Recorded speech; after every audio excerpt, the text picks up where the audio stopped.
Meet Athul Ram, the dynamic CEO and founder of Verdatum AI. His award-winning company produces cutting-edge technology for the defense sector.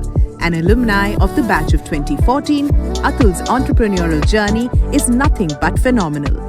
It is with immense pride that I introduce the very first speaker for our very first connected session. Athul Ram is the CEO and founder of Verdatum AI. He is a mechanical engineer from Rajagiri and he's pursuing a master's in AI from IIT.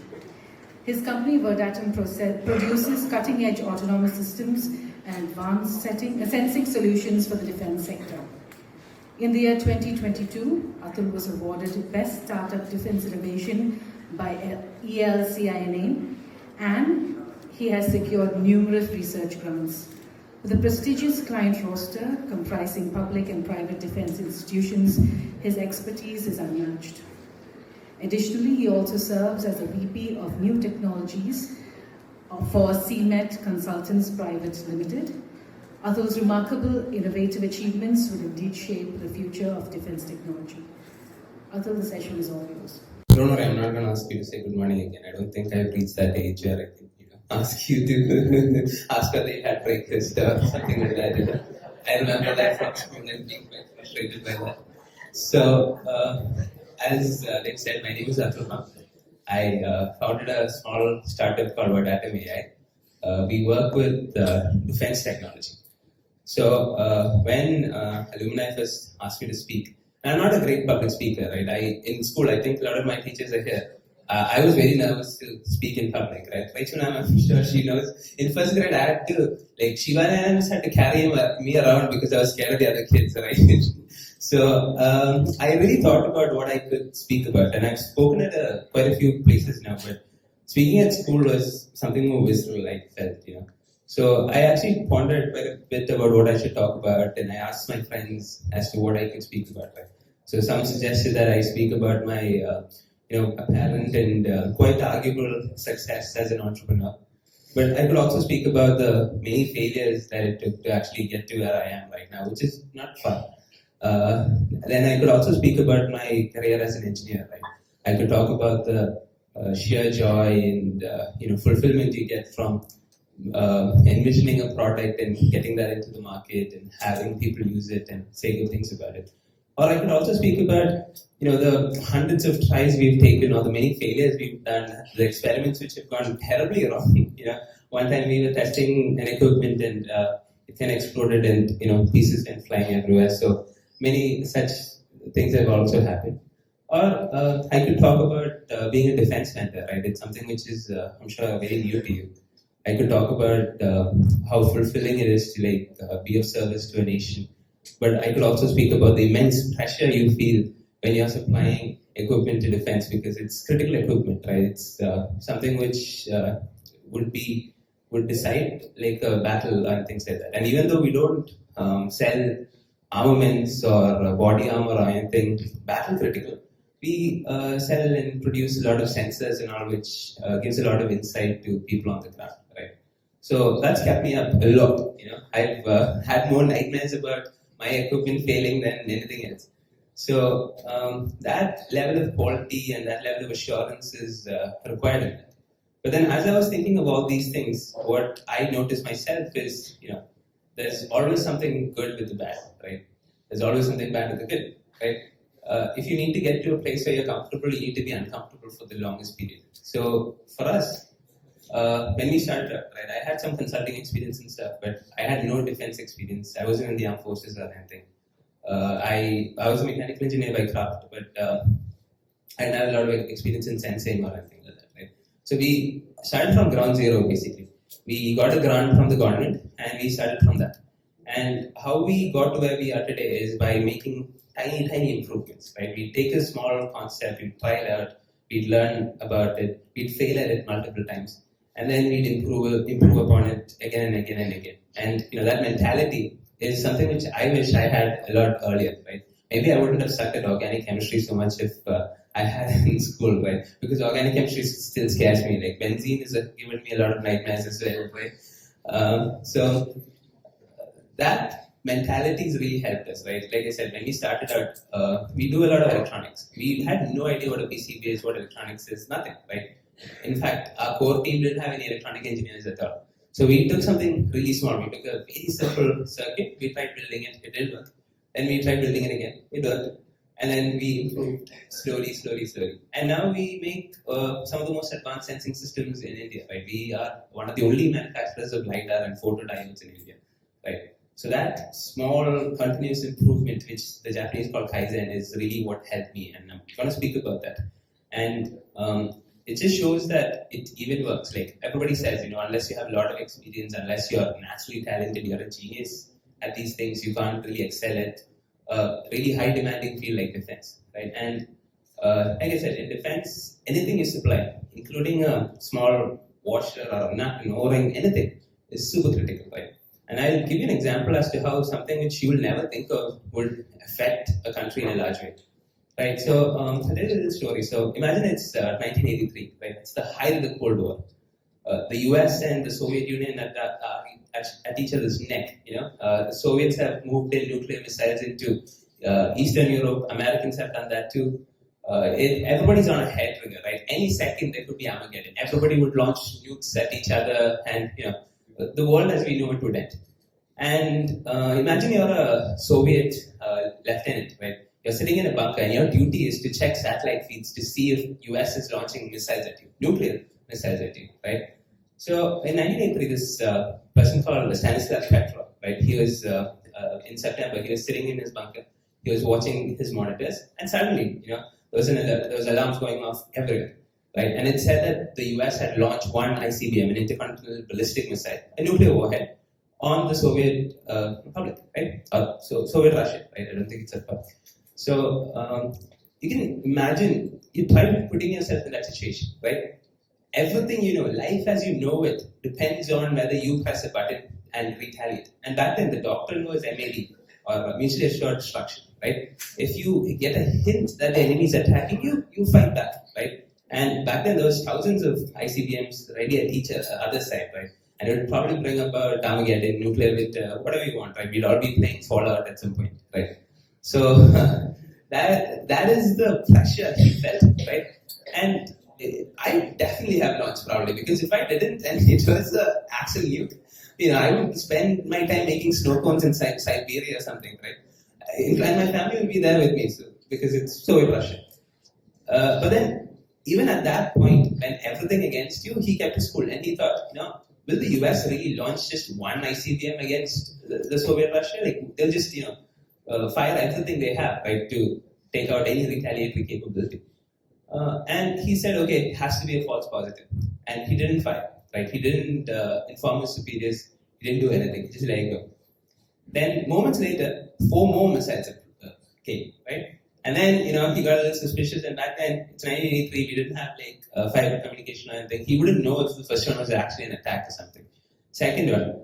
And then he probably thought, right, maybe the Americans are expecting me to think that they wouldn't launch 4, and this is at strategic targets, right? And again, he actually decided not to launch, right? And he hasn't single-handedly been awarded for avoiding World War III and probably the end of World War, right?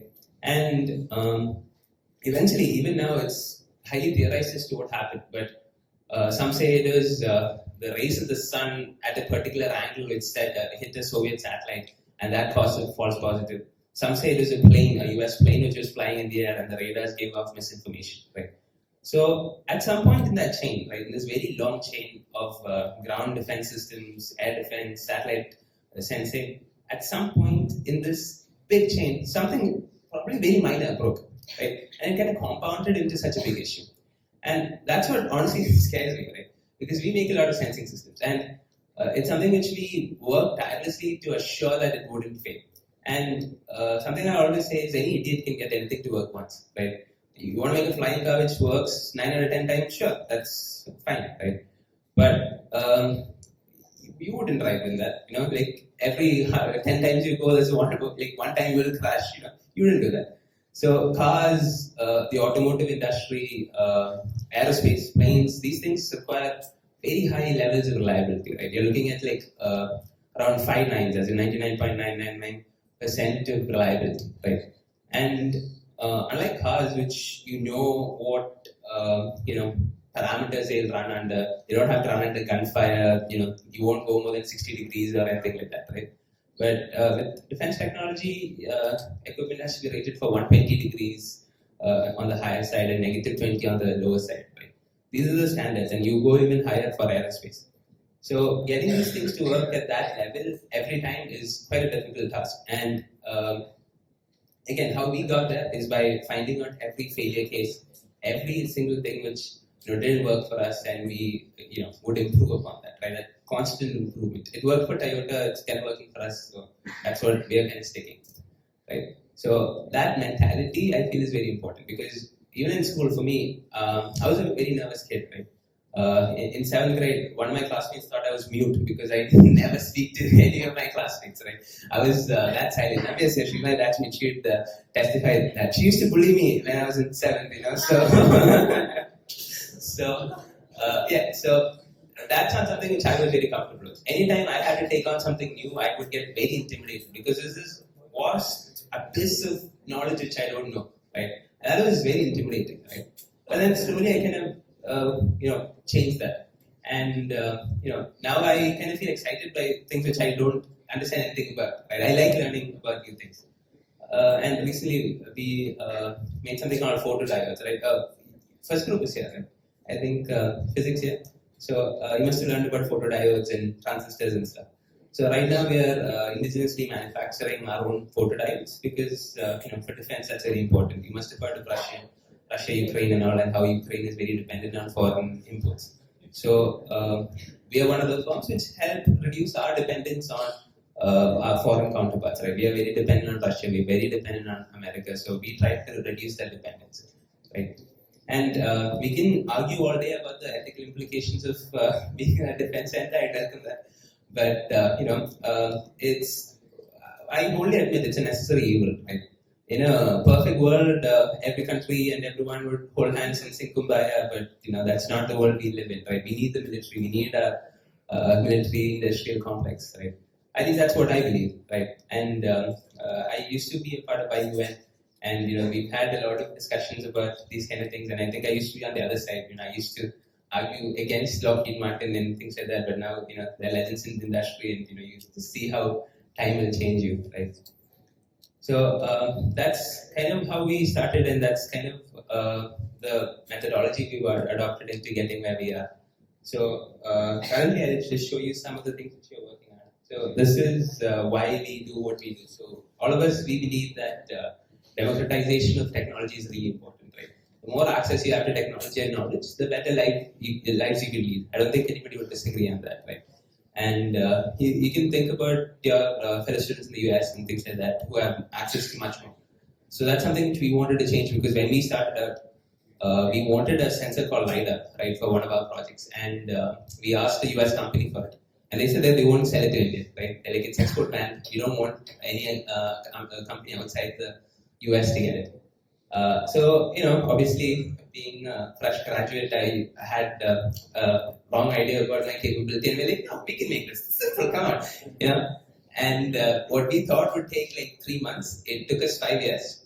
But currently, we have something which is comparable to that, and we actually sell to Indian defense because it's an import banned item as well, so we didn't have access to it. So those are the kind of things which we want to work with. And initially, defense is not something which I thought of. I really wanted to work on advanced technology and things like that. But in India, the opportunity for that naturally is very little. And in defense, you get to, I always say, with defense, it's always something S. It's fastest, lightest, strongest, most sensitive, something like that, right? There's always a caveat like that. So it helps me work with really exciting technology. It has given me a lot of exposure in that area as well. So, and we downstream a lot of technology. So we make something called CTDs. So CTDs mean conductivity, depth, and temperature. Right? It's a very important equipment in research. If any of you are going into like oceanography and things like that, you will use it almost daily. Right? Something which you drop into the ocean and it gives you the conductivity, depth, and conductivity and temperature at a particular depth. So right now the equipment is usually imported. It's quite expensive. I think it will come around like $1 lakh per deployment. Our substitute, which we built using defense funding, is around 30,000 per deployment, which sounds like a lot, but these companies, they have a lot of money, so they're fine with it. We make those kind of equipment. We make torpedo-based sensors. We make sensors which are shot out of a submarine, and they try to detect other submarines and things like that. We also are into e-field sensors. First group is here, right? Anybody can tell me what e-field is? Suddenly hands went down. Right? So any being, any device, they produce an electric field. So do submarines. So we make technology which can detect very minuscule E fields and M fields, right, magnetic fields. So to give you an idea of how sensitive these things are, does anybody know what the magnetic strength of the Earth's field is? I'm asking this mostly to questions I can do.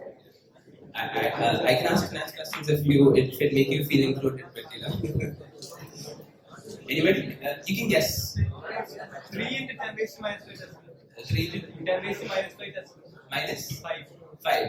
Okay, so that's in the micro range. You're very close, right? So it's somewhere in the micro range. Hats off, right? It's very close to where you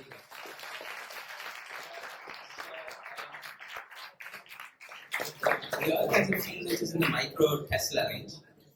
Humans have it in humans in our natural rhythms and stuff. We produce fields which are around in the nano Tesla range.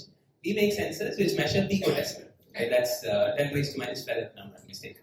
Right? That is the level of accuracy, and we actually tested that device here at Choice. As it's a helpless lot, we actually tested that in the ground. And I was telling him, we need to keep people away from the ground because if a person walks in, the sensor would go, awry because it'll detect the person. It'll detect birds. Recently, we couldn't understand why we were having issues, and we realized it was picking up birds which were flying above us, right? So those are the kind of cool things which we work with because it's required, right? Because these things are designed to detect a submarine deep underwater from an airplane, right? So we use a lot of AI for that as well.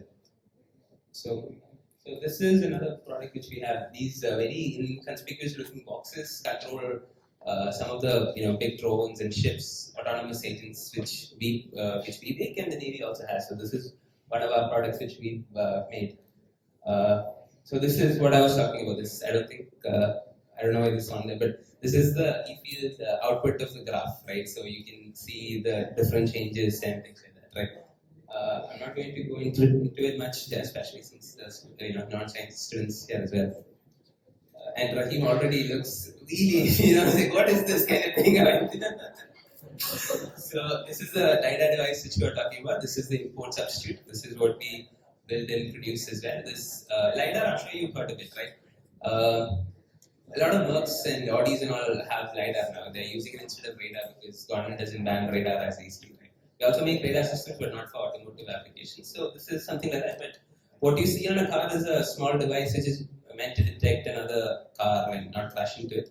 This is designed to detect intrusions at the border. So it has a few kilometers in range and will detect if a tank or a person, even in camo, is trying to get across. So this is another project which we have. It's called Hindsight. So it's something called sensor fusion. And sensor fusion, what it does is it takes a lot of sensing data from a lot of sensors and then uses AI to combine it, right? So the picture you see is of a person holding a gun, right? And that is thermal plus 3D topography, and what you see on the left is 3D topography. So our thing has a distinct advantage of being able to identify toy guns or real guns, because AI algorithms have that issue, right? That's one of the main reasons why you don't want AI or anything in the battlefield, right? Because it could detect a child with a toy gun as a foreign combatant, right? So this kind of thing we are right now testing it with BSF and things like that to see how it'll do with intrusion detection, airports, that kind of thing. You can also detect material, so what kind of material you're looking at, temperature, that kind of thing. So this is also something which we are working on right now. So I think this is just some of the achievements we've had. We've been awarded, and you get to do a lot of cool things when you're in defense, right? You get to talk to other defense centers who give you guns to play with. So you get to go on submarines. You get to go on battleships. I visited forward operating areas. Yeah, I've interacted with border personnel. So yeah, it's a really good experience. That are the pros of it. Cons, you're working with military by and large. You need to be as disciplined as they are. I once had a Commodore who called me for a meeting at 6 a.m. and the meeting was while I was jogging with him. And as you can see, I'm not a very athletic person, and this man, he made me run like 2 kilometers while speaking to him. So that is something which you will have to also deal with. Everything you do is recorded. You're put under a microscope. You need to bring your A game every day. Nothing you do, nothing you build can be wrong. It can't go bad, right? Traceability is important. We have to maintain documents for 25 years, right? I haven't, I've only been alive for 2 more years than that, so it's quite difficult to maintain records of that length. I think our team has one person dedicated just for inventorying and things like that, even at our small team size, because that's very important to us. So that's my session. Thank you so much, and yeah. Students, we now have a Q&A.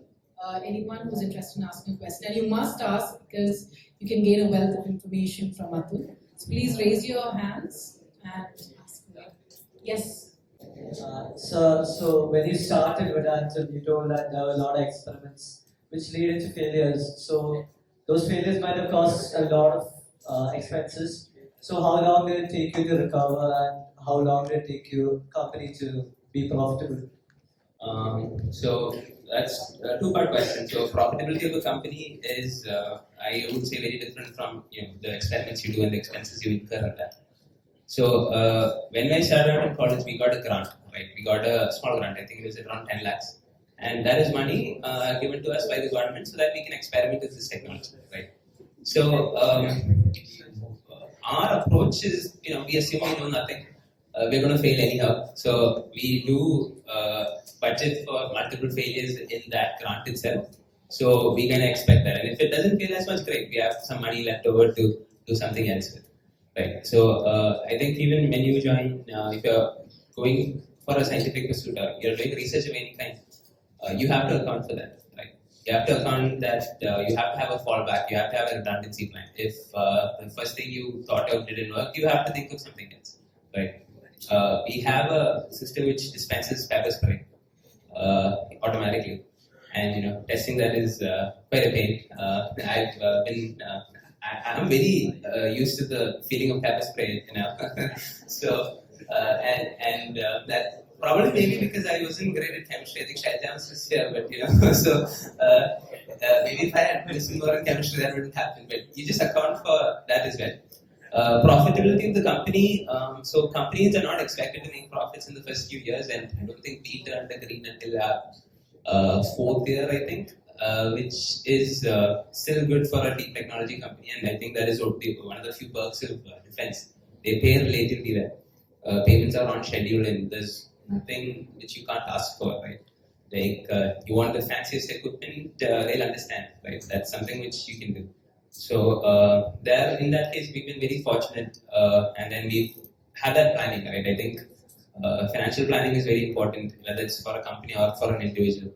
So if you plan that out right in advance, and you don't overestimate your abilities. In fact, I think the safer option is to underestimate your abilities and account for more money than you need. Your investors are happy, and everything works out. But profitability of the company, I've seen companies who haven't seen a single dollar in profit, who've gone for like 11 years and then suddenly take like a 200, 300 crore project and then been super profitable as well. Right? I think it's very sector specific. I think it's very contextual for the company. Uber, I think Uber still hasn't made a profit, right? But I think that's expected in that market. Another thing which helped us is we're not equity funded. We don't have funds from a private investor. And we've avoided that honestly because most of the investors in India which we've seen have a mentality of wanting to, they don't really care much about the company. They're not in it for the long term. Right? They hear about this new asset class they want to invest in, and they want to stay invested maybe 1-2 years, right? And they want us to raise the next round and things like that. And that's not something which we wanted to get into because we felt that we'll get distracted. So we mostly relied on government grants and aids and revenue itself. And that's worked out well for us because we didn't have a lot of money to burn to be in the right thing. So we turned around pretty quickly. Sir, you mentioned in your system that combines the 3D tomography and what was it, heat sensing, I think, that you can sense the materials that an object is made of. Can you explain how it does that if it's not too long? Yeah, sure. We use lasers here. So lasers, a light beam, when it goes onto a surface and it reflects back, the properties of that wave is changed, right? So our sensors are capable of detecting those very tiny changes, right? So when it's reflected off a metal surface, it's not as it will be reflected off a wooden surface, right? Wood would absorb more or scatter more, and there's things like that. So we use that combined with whatever information we have from thermal. We also use cameras. Sometimes we even look at the camera footage in the AI and see, okay, this color, this shape, it doesn't look metallic. You know. All of these combined, they'll give a estimate. And in the end, it's an estimate, right? Nothing is 100% accurate. And it'll even give you the confidence, right? Like the AI will tell you, I think this is metal and I'm 80% sure of it, or I'm only 20% sure of it. So the people who are using it has a thing because so that they can be more confident. And AI, I think, is solving a lot of problems. So I'll use ChatGPT here. I'll give you a free pass. I don't think your teachers will care at this point. Don't worry. Once you're into your career and you're in a job, nobody cares if you use ChatGPT. In fact, we welcome it. As long as you get whatever it is you need to get done, the method doesn't matter, right? You can use whatever tools at your disposal and that works. So AI, I think, is something which is really changing almost every aspect of what we do, even research, right? We have an AI which helps us coordinate some of our experiments better, right? So that's something you should honestly leverage, and I think our education system will soon also kind of pivot into including that into your syllabus probably. So that's something which we also get just as many colleges asking us if we can make algorithms to detect if students are using ChatGPT for their assignments and stuff. But from an ethical standpoint, I'm very opposed to that idea. So I'm not gonna do that. Okay, we have more questions. Students, I want you to understand that you need to see Athul and the rest of the speakers coming as not just speakers. They're here as your mentors. So any questions that you have, they're here to guide you. They're here to help you understand your field of interest and enter it as well. So please go ahead, even if it's a peripheral question, please feel free to ask. Sir, how did you get into the industry and why the name Verdatum? Good question. So Verdatum is a combination of the words vera and datum from Latin. So it means true data, right? We were always very fascinated by information and data as a whole. So we wanted something which would reflect that. At least that's the story I say, but the actual truth is that I tried 36 names before this, but every single name was taken, so I had to make up my own name. I have a cool backstory to tell people. I think the founders, there was 3 of us, all from my batch, all from my class, Renu, me, and Joseph, right? So all of us, we were always very fascinated by Greek mythology and things like that, especially there's a story of Prometheus. Who all have heard of the story? A lot of you, right? So he's the one who stole fire from the gods and gave it to humans, right? So that's something which we always thought, we thought of ourselves as little Prometheans because we stole it, or we make indigenized technology from the big bad countries and then give it to India, right? Hopefully we won't have a eagle pecking out our insides for the rest of eternity, but say that. The other question is how I started the industry. So the technology which you are working on, you are pretty sure that nobody else other than defense would buy it because it's expensive when you do something initially. And secondly, LiDAR back then nobody really spoke about. Now everybody wants it. Ashok Leyland wants it. Tata wants it. Everyone's on LiDAR now. And then back then nobody really wanted LiDAR much.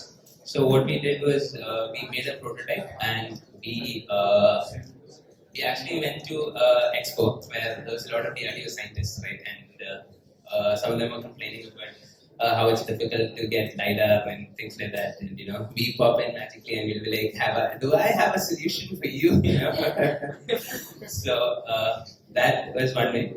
And I had a friend who also works at a firm. He runs his own firm as well. He made an introduction after that, right? He recommended saying that because it's very hard to get in the industry because without somebody recommending you, because it's something critically you're designing, and you can't be a terrorist or something like that, right? So there's extensive background checking and everything. But beyond that, unless somebody really kind of recommends you or you have a word of mouth marketing, it doesn't work. We have started an Instagram page now, but that's not for our clients. That's for our prospective employees. Because I don't think any of my old Commodores or Generals would be on Instagram looking at reels to see if they can buy their new torpedo from me. So word of mouth is really important for us, right? And that's the other thing, right? Networking. I wasn't a very social person, but now you can't seem to get me to shut up. But networking is something which you learn to do over time, and that's really important. And you never know who it is, right? So this guy I met, he walks looking down, right? He doesn't even look up, but he's one of the greatest leaders. He runs one of the most beautiful companies in India, right? You would never expect him to be a CEO. So meet as many people as you can, even in school. This is a great place. You make friends which are there for a lifetime, right? Like, all my friends from school, like we have a WhatsApp group called LAN Party, which we made back in 10th grade because we used to play games together, and that's still there. And we meet up quite often, and they're always there for us, and we always rely on each other for support. So you never know who can give you that initial introduction, right? In fact, in 7th grade, I had a classmate called Rahul Sharin. So I guess I was a very sad environment. And this guy, randomly, he comes to me, sits with me, and he's like, Athul, I think you will be a businessman. I'm like, you psycho, like me of all people, you think I'm going to be, I'm the one who regularly failed chemistry and math at that point, right? He's like, you'll be an engineer, you'll be a technocrat. So I still bring that up from time to time with him. So you never know what the word of kindness will do for somebody, right? So be kind, don't. And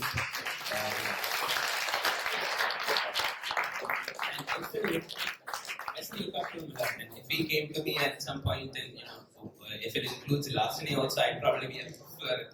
So that's the kind of bond you make with something so little. And school's the only place where you can make friends really fast, right? Making friends after that is quite difficult.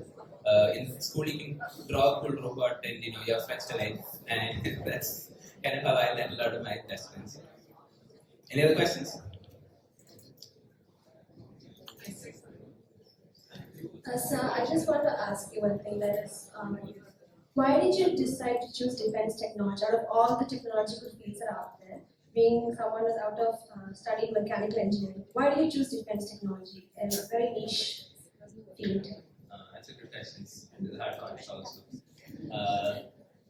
Like I said, if it is a perfect world, I'd probably be designing environmental sensors, or I would be helping combat climate change or something probably. And Nafia is here, who's actually, I think, doing that. So, I feel like I'm at a loss saying it, but like I said, the technology stack which I wanted to work with was pretty advanced and kind of out of reach for most of the commercial zone. So the only place that I felt it had end application is defense, right? So in anybody wants to be a systems engineer? I'd be any hands? Okay, so systems engineer is somebody who designs systems, manages, and architects it, right? It's something which is very important. And it's not something which ChatGPT can automate away. So it's something which is AI safe, right? So in systems engineering, we have a thing called look and dive, right? Or see and dive concept. You need to know what the goal is before you dive into anything, right? So having a target sector in mind, who your end user would be, is very important, right? You could do something incredible, but if nobody wants it, it might not be that valuable, right? So for us, the technology which we want to work with, the technology we were working on, we felt that defense, maybe automotive was the only way we'd get something out of it. So that's one of the main reasons. I think the reason to chat into it is my parents worked in government, they were both secretaries. So I guess I also felt like I had to be of service, and the idea of me starting a company or a business really was better digested by my parents because there's defense. So that I think also contributed to it. I think there's one more question.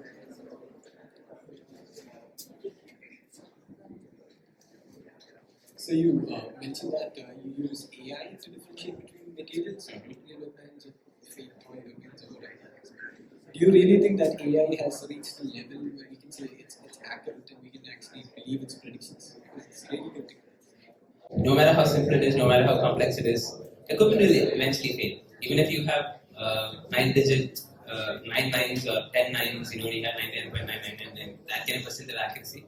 There's a tiny chance that something will fail or you haven't really accounted for something, right? The Russian thing I was talking about, the Soviet thing I was talking about, the scientists have thought of everything in that satellite pretty well, but they didn't think of the solar flare or things like that, right? There's always these events which you could even understand. So there are three types of information. There's known knowns, there's known unknowns, and there's unknown unknowns, right? And unknown unknowns they're also called black swans. They're those events which nobody can really predict. Our floods, right? In 2018, we had a big flood. Right? That's something which nobody would have predicted, right? So in those cases, it can fail, and you can never 100% say anything is accurate. That's why with us, we always make sure that the AI has to report its confidence. And relatively, when you have the AI being confident 90% plus percent of the time, it's more or less accurate. But again, it's a very new and nascent science, right? You've all heard of ChatGPT. It works on something called LLMs and large language models, right? And scientists still don't really understand how LLMs work. We don't know how ChatGPT makes the decisions it does, right? So we haven't really understood the implications of how AI works, and I can't say that I would trust it 100%, right? All the information AI gives, it should be taken under advisement, right? It's not something which you should make a life or death solution, and that's something why we always evangelize, or we always advocate for man-in-the-loop systems.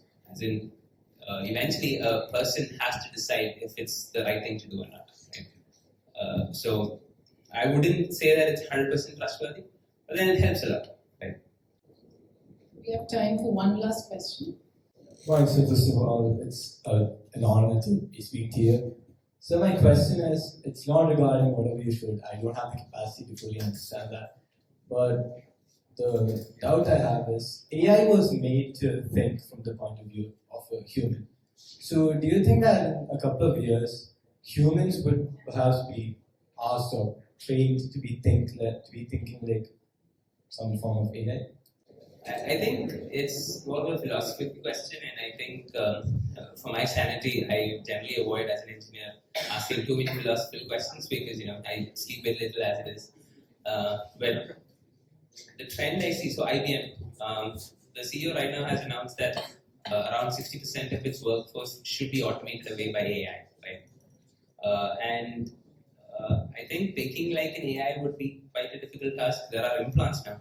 There are people literally, surgically adding devices onto your heads so that you can have AIs or you can have the internet at your disposal. Right? I think Elon Musk and all are a big advocate of that. I'm not a big fan of Musk, but he seems to be all in that route. I am somebody who believes in the core values of what it is to be human and stuff, and that's not something which AI is, at least at this point of time, can really automate away, right? So there's a lot of HR tech, human resources tech in AI, but when it comes to people interaction, understanding somebody, AIs can't really do that. Have you watched Elysium? Show of hands. There's a movie called Elysium. It's Matt Damon in it, I think. Right? So in that movie, it's like a dystopia kind of thing, and there's a parole officer which is a robot. It's an AI-based robot, and then Matt Damon goes and says, "I'm injured, I can't work," or something like that, and then the robot is like, "Sorry, I can't help you," kind of thing, right?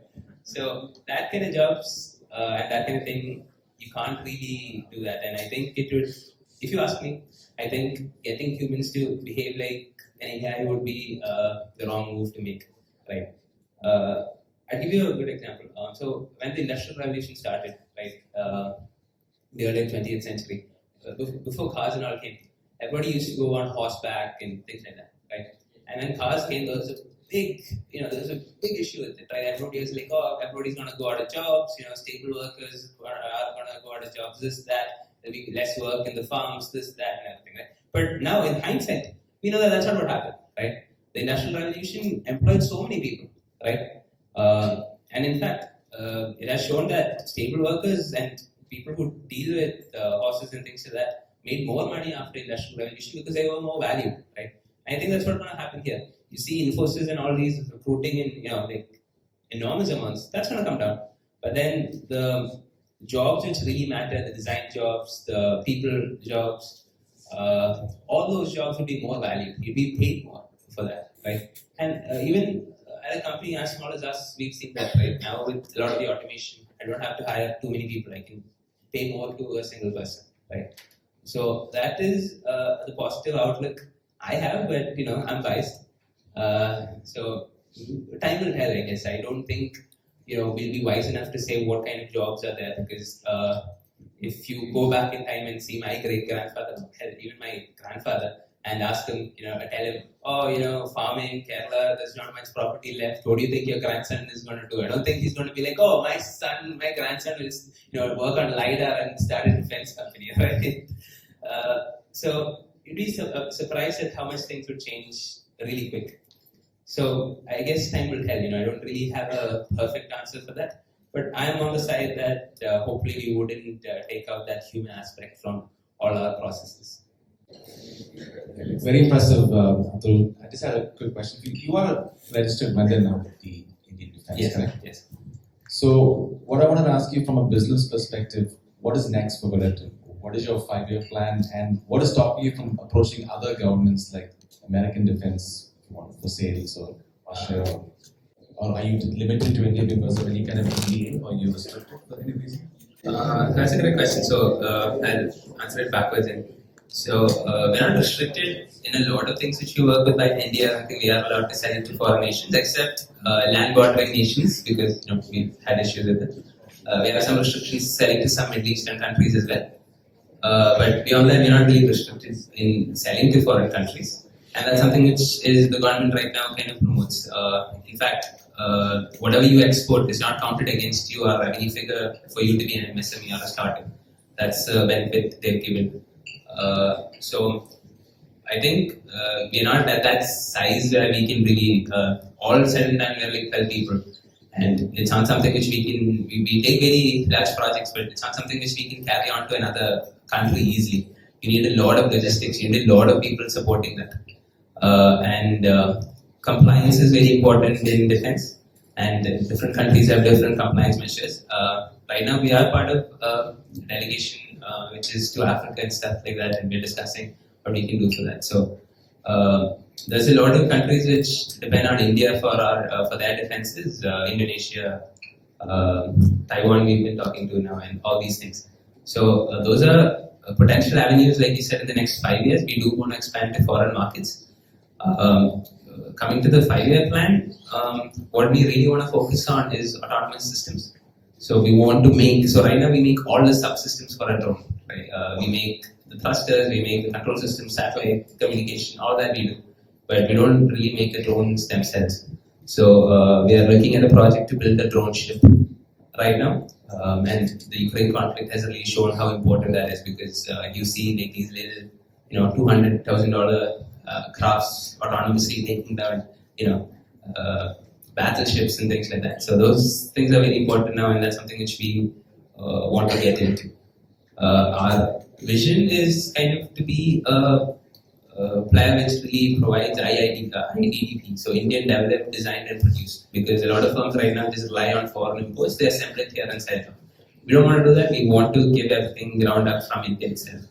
So we want to make the drones themselves, and we want to kind of expand in that ecosystem. We want to be that name in the industry where if you want to do anything with drones or autonomous agents, we are the ones you want to go to. So that's our aspirations and goals. So secondly, since you mentioned Musk, if someone like Tesla came to buy you out tomorrow, would you sell?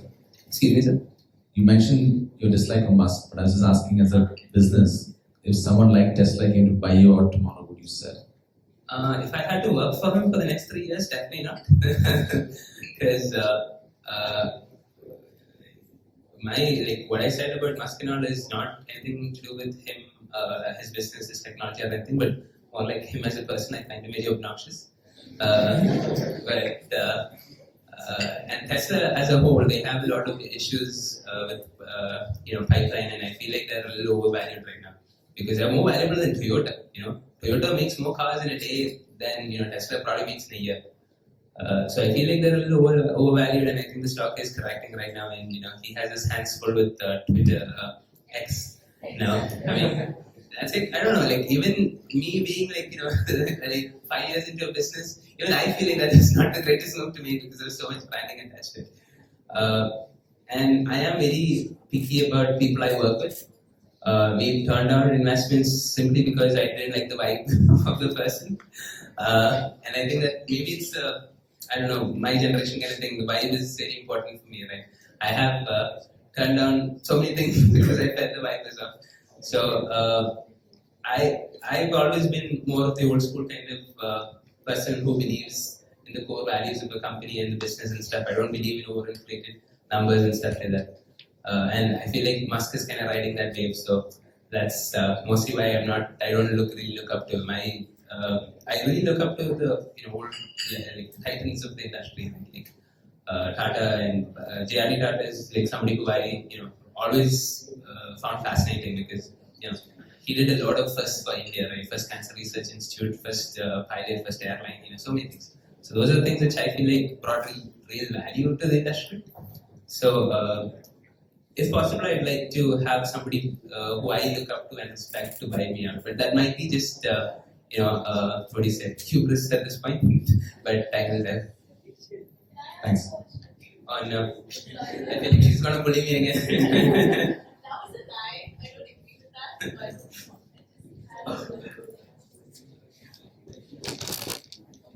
so this has to do with like the bill that you said about democratizing knowledge. So in your 5-year plan, I would assume that one thing that you would be looking to do is expand the knowledge base or facilitate more knowledge exchange. How do you plan? So we have a program where universities and NGOs could get access to our technology at a much lower rate. In fact, we sometimes rent out a lot of equipment for NGOs who can't afford it even now. So that's something which we want to expand upon. And right now we're also discussing with other startups and other MSMEs to have a pool of technology so that researchers can access it easier because right now that's a huge issue. I think that researchers don't get access to the industry very easily or like these advanced technology companies easily. So we want to make a pool of companies which can provide that. And obviously there's quid pro quo. We'll also get some access to that research and see what's the latest and greatest. Thank you very much, Atul. I think apart from the information that you've given us, you've also left us with extremely important life lessons. Small steps to a big solution, the importance of learning from your mistakes, the power of constant improvement, and above all, to be kind. We're immensely proud of your achievements and we wish you the very best for your future endeavors. As a token of our appreciation, I request Rachel ma'am to present a memento to our very first speaker at ConnectED.